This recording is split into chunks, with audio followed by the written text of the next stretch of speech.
Selamat beraktivitas dan semoga semuanya dalam keadaan sehat walafiat. Semoga dapat terhibur. Terima kasih. Sebelumnya kami mengingatkan untuk mendengarkan episode sebelumnya agar dapat lebih memahami alur ceritanya. Wajah kupu-kupu merah menjadi semakin dingin saat dia menghentakkan kakinya ke tanah dan terbang mundur. Pada saat yang sama, dia menggerakkan tangannya dan sebuah patung muncul. Patung ini tampak sama dengan patung setengah manusia setengah ular sebelumnya. Hanya saja matanya tertutup. Saat patung itu muncul, cahaya biru keluar dari matanya yang tertutup. Segera cahaya biru menghantam bola petir dan menciptakan serangkaian suara berderak saat es muncul di bola petir. Dalam sekejap mata, bola petir yang membeku muncul di udara. Bagian luarnya berwarna biru dan bagian dalamnya berwarna ungu tua dengan kilatan petir yang melewatinya. Namun cahaya biru tidak berhenti dan terus bergerak maju. Katak Guntur mengeluarkan erangan yang kuat saat dia mencoba mengeluarkan bola petir kedua. Tetapi ia segera diselimuti oleh cahaya biru dan membeku di tempatnya sebelum bisa melakukannya. Terlihat perutnya sudah kembung dan bola petir terjebak di dalamnya. Bahkan naga ganas yang dibentuk oleh kabut hitam dihentikan oleh cahaya biru dan menunjukkan tanda-tanda pembekuan. Kali ini kupu-kupu merah telah menggunakan salah satu harta karunnya yang paling kuat. Tujuannya adalah membunuh Wang Lin dalam satu serangan. Ketika Wang Lin melihat serangannya dihentikan, dia segera mundur lagi dan menunjuk ke keningnya. Satu demi satu jiwa pengembara keluar dan mengelilingi Wang Lin sambil melolong. Wang Lin segera melompat ke udara. Saat ini dia tampak seperti dewa iblis yang turun dari langit.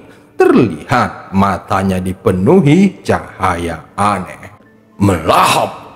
Dengan satu kata, jiwa pengembara menjadi ganas dan tanpa rasa takut menyerang ke arah kupu-kupu merah. Cahaya biru tidak banyak berpengaruh pada jiwa pengembara. Lagi pula, jiwa pengembara sudah mati dan mereka memiliki ketahanan alami terhadap mantra. Melihat ini, Cihu akhirnya bereaksi. Dia segera mengerutkan keningnya dan berteriak, "Berhenti!" Tetapi keduanya tampaknya mengabaikannya dan seketika ekspresi kupu-kupu merah berubah. Dia mencibir sambil dengan cepat mundur, namun jiwa-jiwa pengembara yang bergegas ke arahnya seperti gelombang pasang dan mengejar di belakangnya. Wang Lin melepaskan niat membunuhnya saat dia mengibarkan bendera pembatasannya dan naga hitam terbentuk lagi. Mereka akhirnya membentuk satu tombak besar dan menusuk ke arah kupu-kupu merah. Tombak ini bergerak seperti kilat di belakang jiwa-jiwa pengembara. Kupu-kupu merah mundur lagi. Tangannya segera menggosok patung itu sehingga patung itu tiba-tiba mulai membesar seukuran orang normal.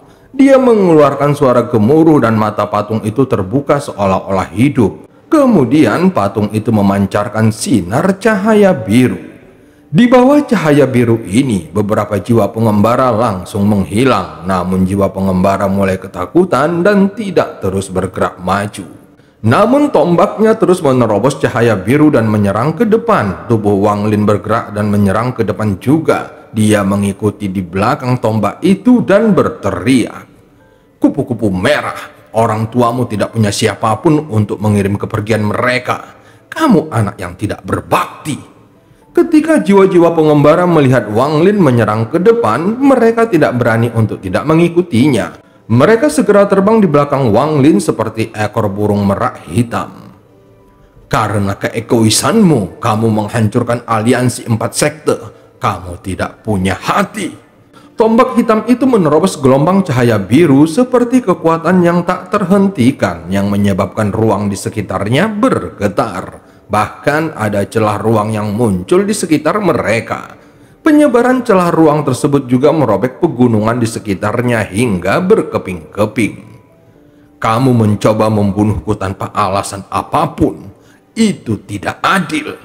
Pada saat yang sama, di bawah kendali Wang Lin, semakin banyak kabut hitam yang keluar dari bendera pembatasan untuk bergabung dengan tombak, yang menyebabkan warnanya menjadi lebih gelap dan lebih ganas. Gurumu masih hidup, namun kamu menjual dirimu ke sujaku. Kamu tidak setia. Tombak ini adalah serangan paling kuat yang bisa digunakan oleh bendera pembatasan setelah mencapai penyelesaian tahap pertama. Dia akhirnya menggunakan semua pembatasannya saat Wang Lin turun dari langit dengan jiwa pengembara di sekelilingnya. Itu membuat langit tampak seperti akan runtuh. Saat ini tanah mulai retak dan hal ini memberikan kekuatan tombak dari bumi. Kekuatan gabungan dari langit dan retakan tanah bahkan dapat melukai seorang kultivator formasi jiwa tahap pertengahan. Kamu tidak berbakti, tidak adil dan tidak setia. Dao macam apa yang kamu kembangkan? Hati daumu juga tidak stabil. Aku ingin melihat bagaimana tingkat kultivasimu akan meningkat di masa mendatang. Saat ini tubuh Cihu tanpa sadar mundur beberapa langkah dan matanya dipenuhi rasa terkejut. Dia tidak menyangka Cheng Niu akan mengeluarkan gerakan yang begitu menakutkan. Kesatuan seseorang dengan harta ajaibnya. Mata Cihu tampak berbinar, tetapi dia dengan cepat menahan keinginannya untuk bertarung. Orang ini pasti jenius dari keluarga Cheng. Jika itu aku, kecuali aku menggunakan harta yang diberikan klanku, maka akan sulit untuk lolos dari musibah ini. Namun kupu-kupu merah ini berada pada tahap akhir formasi jiwa. Cheng Niu ini benar-benar luar biasa. Dia tahu bahwa dia harus menghancurkan hati Dao kupu-kupu merah terlebih dahulu. Cheng Niu ini memang tidak sederhana. Bagaimanapun, kupu-kupu merah masih terlalu muda dibandingkan dengan monster tua seperti Wang Lin yang telah hidup lebih dari 400 tahun dan telah melihat sifat manusia. Maka kekuatan mentalnya masih jauh lebih rendah daripada Wang Lin. Kata-kata Wang Lin terus mendarat di hatinya sehingga kilatan kemarahan muncul di wajahnya saat dia terus mundur. Wang Lin tahu bahwa pengalaman pertarungan kupu-kupu merah bukanlah miliknya, jadi dia mengambil kesempatan ini untuk terus mengejarnya dan tidak memberikannya waktu istirahat.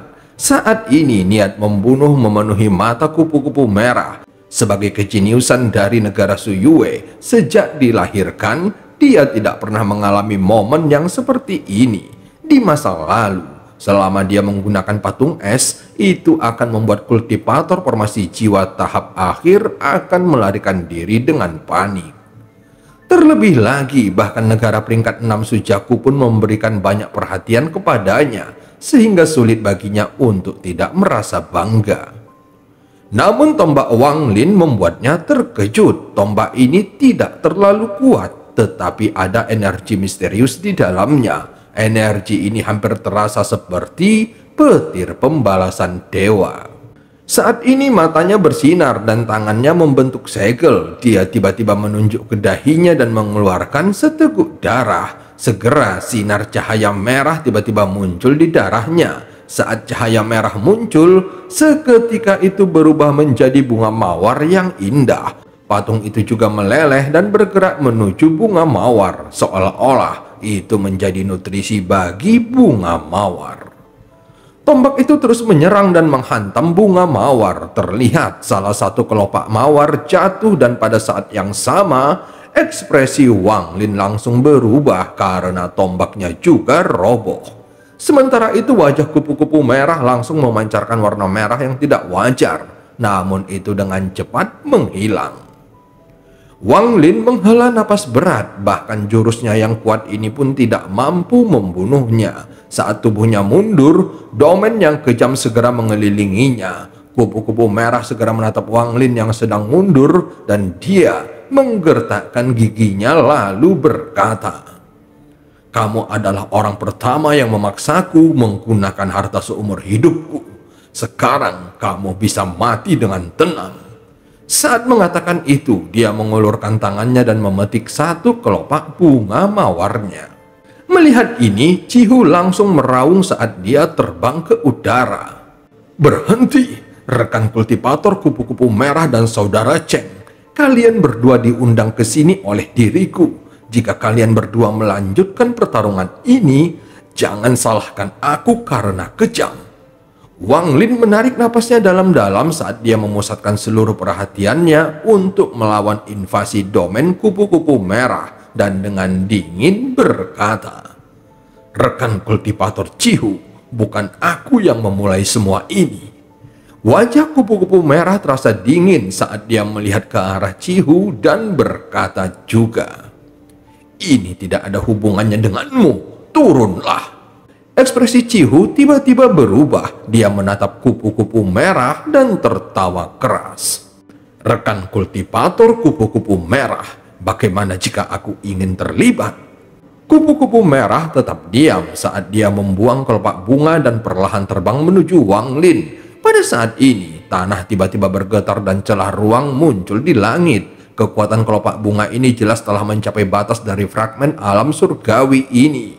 Melihat ini, Cihu segera berteriak, "Kupu-kupu merah!" Mata Wang Lin berbinar saat dia memukul tasnya dan segera mengibarkan bendera pembatasan lainnya. Pembalasan dewa. Kecuali jika benar-benar diperlukan, Wang Lin sebenarnya tidak ingin menarik petir pembalasan dewa. Dengan ini, fragmen alam surgawi pasti akan runtuh dan Wang Lin tidak tahu apakah dia akan cukup beruntung kali ini. Saat bendera pembatasannya berkibar di udara, ada awan kabut hitam yang muncul dan mengelilingi segala sesuatu dalam jarak 10 km. Tiba-tiba suara gemuruh memenuhi sekeliling mereka. Wang Lin menarik napasnya dalam-dalam saat dia menggerakkan tangannya dan menyelesaikan gerakannya. Dia hanya perlu melemparkannya ke udara untuk melengkapi bendera pembatasannya, sehingga menyebabkan petir pembalasan dewa turun. Ekspresi kupu-kupu merah tiba-tiba berubah. Dia melihat pembatasan di tangan Wang Lin dan kemudian pada awan hitam di langit. Dia merasakan bahaya yang kuat dan itu sesuatu yang belum pernah dia rasakan sebelumnya. Dia merasa jika dia mengizinkan Wang Lin melakukannya, maka akan ada bencana besar hari ini. Saat ini wajah Cihu menjadi pucat saat dia melihat awan hitam di langit. Dia diam-diam menghela napas dan berpikir, Cheng Niu itu masih belum menggunakan kekuatan penuhnya. Sepertinya awan hitam itu adalah harta karun penyelamat nyawanya. Setelah menyadari akan sesuatu, Cihu langsung berteriak, "Rekan kultivator kupu-kupu merah, kalian berdua adalah tamuku. Jika kamu terus menyerangnya, itu berarti kamu memusuhiku. Secara alami, aku akan mendukung saudara Cheng dan melawanmu juga. Jika aku masih hidup dan bisa kembali, maka aku pasti akan melaporkan hal ini kepada Shizu." Setelah berbicara, sebuah ilusi muncul di belakang Cihu. Ilusinya berukuran raksasa setinggi 100 kaki yang menatap kupu-kupu merah dengan mata hijau yang dingin. Kupu-kupu merah mau tidak mau menjadi ragu-ragu. Dia diam-diam berpikir bahwa teknik Cheng Niu tidak sederhana. Terlihat ilusi di belakang Cihu menjadi semakin kuat. Jika dia terus bertarung, maka fragmen ini pasti akan runtuh. Dia ragu-ragu sejenak sebelum menunjuk ke udara dan memerintahkan kelopak bunganya berhenti. "Oke Cihu, karenamu aku tidak akan membunuh orang ini hari ini. Tetapi peti mati giok itu harus menjadi milikku." Mendengar ini, Cihu mengerutkan keningnya. Saat dia hendak berbicara, Wang Lin mulai tertawa keras. "Kupu-kupu merah, apakah kamu berpikir aku tidak bisa membunuhmu?" Wang Lin tersenyum tipis saat dia mengangkat pembatasan di tangannya tinggi-tinggi ke udara dan melanjutkan kata-katanya. "Aku hanya perlu mengirimkan teknik di tanganku ini dan fragmen di sini akan runtuh. Apakah kamu percaya kepadaku, kupu-kupu merah?" Wajah kupu-kupu merah langsung menjadi jelek setelah mendengarnya. Cihu mengatupkan tangannya dan buru-buru berbicara. "Saudara Cheng, aku akan mengambil keputusan. Segala sesuatu yang kita peroleh kali ini akan dibagi rata di antara kita. Bagaimana menurutmu?" "Bagus. Kalau begitu aku serahkan kepada saudara Cihu." Wang Lin tersenyum tipis. Sebenarnya dia tidak ingin menggunakan petir pembalasan dewa. Mengingat struktur fragmen ini, maka akan sulit baginya untuk melarikan diri. Selain itu, Wang Lin percaya bahwa kesempatan terbaik untuk membunuh wanita ini adalah saat kembali ke planet Sujaku. Mendengar jawaban Wang Lin, Cihu segera berbalik. Kupu-kupu merah, tolong simpan hartamu. Kupu-kupu merah mendengus pelan sebelum melambaikan tangan kanannya yang menyebabkan bunga mawarnya menghilang. Saat berikutnya, kupu-kupu merah menatap Wang Lin dan berkata, "Chen Niu, apakah kamu berani bertarung denganku begitu kita kembali ke planet Sujaku?" Wang Lin tertawa saat mendengarnya lalu menjawabnya, "Aku bersedia menemanimu." Wang Lin menghancurkan pembatasan di tangannya dan awan hitam berubah menjadi bendera yang terbang kembali ke tas penyimpanannya. Adapun katak guntur juga segera dikembalikan ke gelang perunggunya, namun ia terluka parah dan terlihat sangat lemah yang membuat niat membunuh di hati Wang Lin semakin meningkat. Saat berikutnya, kupu-kupu merah menatap Wang Lin dalam-dalam. Dia mau tidak mau mengakui bahwa Wang Lin memiliki kemampuan untuk melawannya. Cihu juga diam-diam sedikit lebih rileks dan tersenyum pahit di dalam hatinya. Jika dia tahu bahwa keduanya memiliki cerita di masa lalu, maka apapun yang terjadi, dia tidak akan memanggil keduanya. Kekuatan kupu-kupu merah masih dianggapnya normal. Namun Cheng Niu yang hanya berada di tahap awal dan bisa melawan kultivator formasi jiwa tahap akhir, itu membuat siapapun yang melihatnya akan menganggapnya tidak sederhana. Dia juga merasa orang seperti ini pasti akan bersinar di planet Sujaku dan bahkan mungkin akan dianggap sebagai murid oleh negara peringkat 6 Sujaku. Cihu menarik napasnya dalam-dalam dan mengatupkan tangannya. "Baiklah, kupu-kupu merah dan saudara Cheng Niu, silahkan ikuti aku. Berdasarkan informasi di dalam batu giok, lokasinya masih jauh dari sini."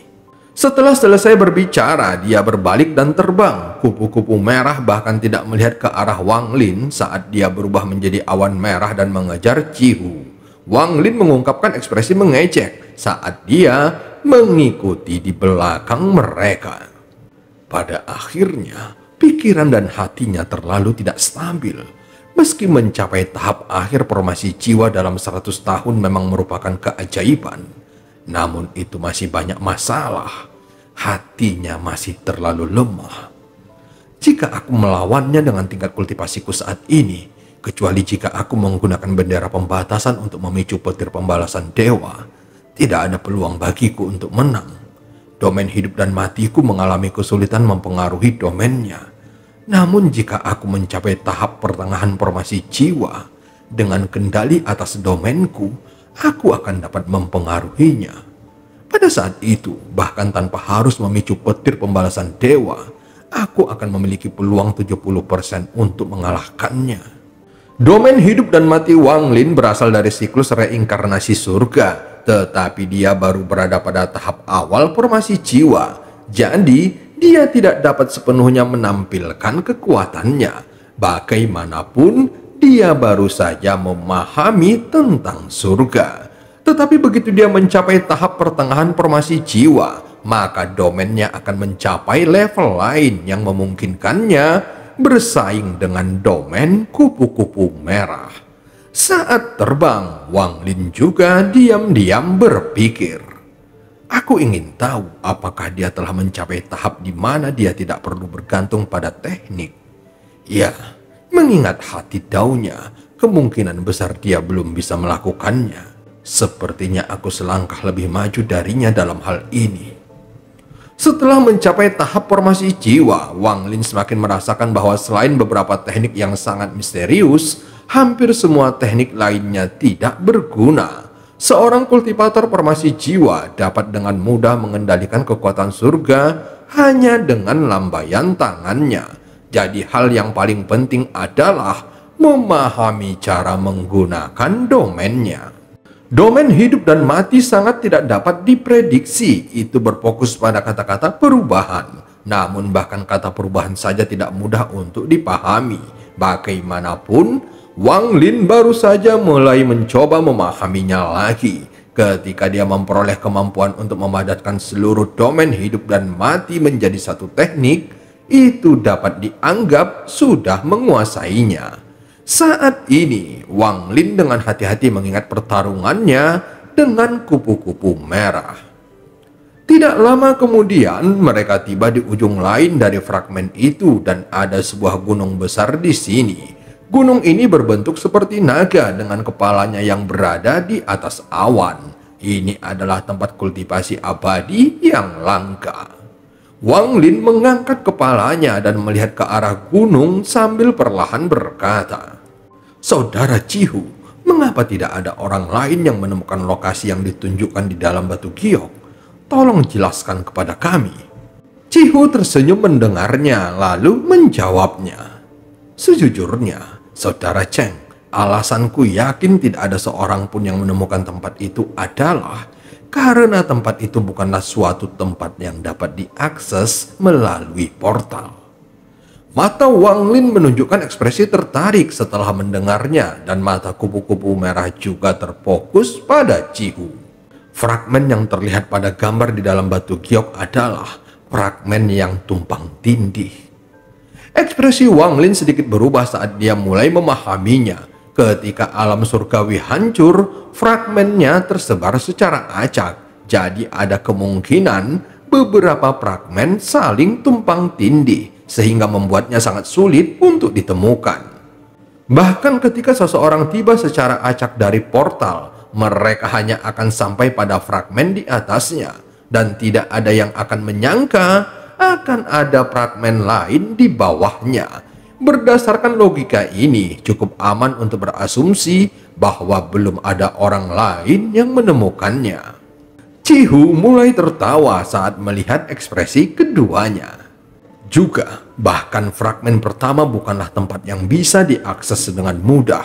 Karena kondisi cuaca yang buruk di sana, mustahil untuk membangun susunan transfer. Bahkan jika seseorang tiba di sana secara kebetulan, mereka tidak akan bisa tinggal lebih lama. Kupu-kupu merah mencibir mendengar penjelasannya.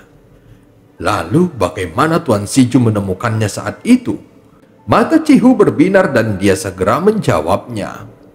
Kupu-kupu merah ini melibatkan rahasia keluarga, jadi aku tidak bisa mengatakannya.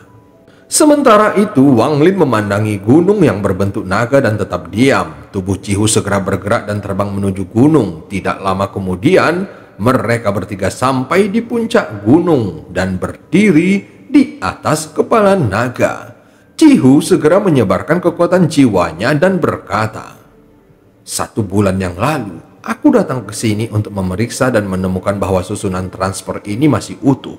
Dengan menggunakan susunan transfer ini, kita dapat sampai pada bagian yang paling dekat dengan tujuan kita." Setelah mengatakannya, dia melangkah ke tempat yang kosong. Tempat itu tiba-tiba menyala dan tubuh Cihu menghilang. Kupu-kupu merah memandang Wang Lin, matanya berbinar dan kemudian tanpa berkata apa-apa, dia masuk ke dalam formasi. Setelah sosok kupu-kupu merah menghilang, Wang Lin dengan tenang masuk ke dalam formasi. Di antara sekian banyak fragmen alam surgawi di tepi selatan, terdapat fragmen yang dipenuhi cuaca dingin yang ekstrim dan es menutupi seluruh tanah. Ketika Wang Lin keluar dari formasi di langit, dia mengerutkan keningnya. Namun saat melihat kupu-kupu merah, dia menunjukkan ekspresi waspada. Bagaimanapun, lingkungan ini jelas tidak hanya tidak merugikannya, tetapi juga sangat menguntungkannya. Cihu segera memandangnya dan dengan serius berkata, "Rekan kultivator kupu-kupu merah, ini adalah jalan menuju lapisan pertama dari fragmen yang berjarak 300.000 km ke arah timur. Ini adalah negeri es dan kami membutuhkan kemampuanmu untuk menahan hawa dinginnya. Begitu kita melewati daratan es ini, itu akan menjadi kehampaan. Aku memiliki kompas bintang untuk memastikan kita bertiga tidak tersesat. Saudara Cheng, hal-hal seperti jiwa yang kamu kendalikan itu sangat berguna di dalam kehampaan. Jadi mohon jangan menahannya. Setelah kita melewati kehampaan, kita akan mencapai bagian pertama. Lagi pula, tidak ada susunan transfer di sana. Jadi ini adalah satu-satunya cara untuk memastikan kita bertiga sampai di sana." Mendengar ini, Wang Lin akhirnya mengerti bahwa Cihu mengundangnya karena jiwa pengembaranya. Sepertinya ada rintangan yang hanya bisa dilewati oleh jiwa pengembara. Tubuh kupu-kupu merah terbang ke udara dan dengan cepat bergerak ke arah timur. Dalam sekejap mata, ketiganya menghilang di kejauhan. Namun setelah terbang beberapa kilometer, Wang Lin melihat kembali ke arah mereka datang untuk menunjukkan ekspresi keraguan. Bahkan bagi mereka bertiga, perjalanan sejauh 300.000 kilometer akan memakan waktu yang cukup lama. Pada akhirnya, ketiganya pun tiba. Di tepi timur fragmen ini, bumi sepertinya telah terkoyak. Di depan mereka terlihat ada kehampaan yang tidak ada habisnya. Saat mereka melayang di ketinggian 100 kaki dari ujung tanah, terdapat pemandangan gletser yang dihubungkan ke tanah oleh beberapa pilar es. Setelah melihat ke sekelilingnya, Wang Lin mengerutkan keningnya dan berkata, "Saudara Cihu, apakah ada yang istimewa dari lapisan pertama fragmen ini? Apakah ada titik berkumpulnya energi spiritual surgawi di sana?" Cihu terkejut setelah mendengarnya. Kerusakan pada fragmen itu sangat parah, jadi tidak ada energi spiritual surgawi yang tersisa. Dan leluhur Kusiju tidak menyebutkan apakah ada sesuatu yang istimewa tentangnya. Hanya saja di sana berbahaya. Wang Lin dengan tenang melihat ke gletser di belakangnya dan berkata lagi, "Karena kamu telah menjawabnya, aku tidak punya pertanyaan lainnya." Wang Lin segera menatap kupu-kupu merah, tetapi dia tidak mengucapkan sepatah kata pun. Tubuhnya bergerak dan dia dengan mudah melewati jarak 100 kaki. Cihu menarik napasnya dalam-dalam dan mengikutinya juga. Saat dia mendarat, gelombang energi dingin memasuki tubuhnya melalui kakinya. Segera dia dengan cepat mengeluarkan energi spiritualnya. "Kami membutuhkan teknik kupu-kupu merah di sini. Tolong jangan menahan diri." Kupu-kupu merah tidak menyampaikan sepatah kata pun. Dia terbang ke depan sementara Cihu tersenyum saat mengarahkan pandangannya kepada Wang Lin. Beberapa saat setelah ketiganya pergi, seorang pria parubaya muncul di tempat ini. Dia mengambil minuman dari labunya dan bersimpati kepada dirinya sendiri. "Ting-er, begitu aku mendapatkan batu giok surgawi, kita bisa pergi. Meskipun ketiganya berasal dari planet Sujaku seperti diriku, jika mereka berani mengambil batu giok surgawiku, maka aku akan membunuh mereka." Saat berbicara, dia perlahan bergerak maju. Ketiganya dengan cepat terbang melintasi lautan. Pada hari ketiga, Wang Lin melihat dinding kabut biru yang tampak seperti perbatasan langit dan bumi. Mata Cihu berbinar saat dia menjelaskannya. "Kabut pemandangan yang dingin. Kabut ini mengandung energi dingin yang ekstrim. Kupu-kupu merah, kami mengandalkanmu." Tanpa berkata apa-apa, kupu-kupu merah menyentuh tas penyimpanannya dan sebuah patung terbang keluar. Patung itu dengan cepat berubah menjadi malaikat salju besar. Malaikat salju dengan cepat terbang ke depan menuju kabut, sehingga kabut itu terbelah saat patung itu menyentuhnya, seolah-olah patung itu seperti pisau panas yang menembus mentega. Cihu segera tertawa setelah melihatnya. Patung es malaikat salju kupu-kupu merah sungguh menakjubkan. Aku sungguh terkesan. Tatapan Wang Lin tetap tenang saat dia dengan hati-hati melihat patung malaikat salju. Di dalamnya, dia bisa melihat lebih dari 100 pembuluh darah bergerak serta pembuluh darah redup yang belum diaktifkan. Ini pasti merupakan harta penting di negara Suyue. Itu memiliki efek yang sama dengan patung es setengah ular setengah manusia. Dengan perlindungan patung es malaikat salju, kecepatan mereka bertiga tidak berkurang sama sekali. Kabut biru menjadi semakin tebal hingga serangkaian suara berderak terdengar dan retakan muncul di patung es. Menyadari hal ini, kupu-kupu merah mengerutkan keningnya. Dia membentuk segel dengan tangannya dan menunjuk ke patung es. Segera pembuluh darah lainnya diaktifkan. Seketika semakin banyak pembuluh darah yang mulai bergerak. Retakan pada patung es itu juga perlahan menghilang dan mulai mengeluarkan aura dingin. Dan cerita pun berakhir sampai ketemu di part selanjutnya.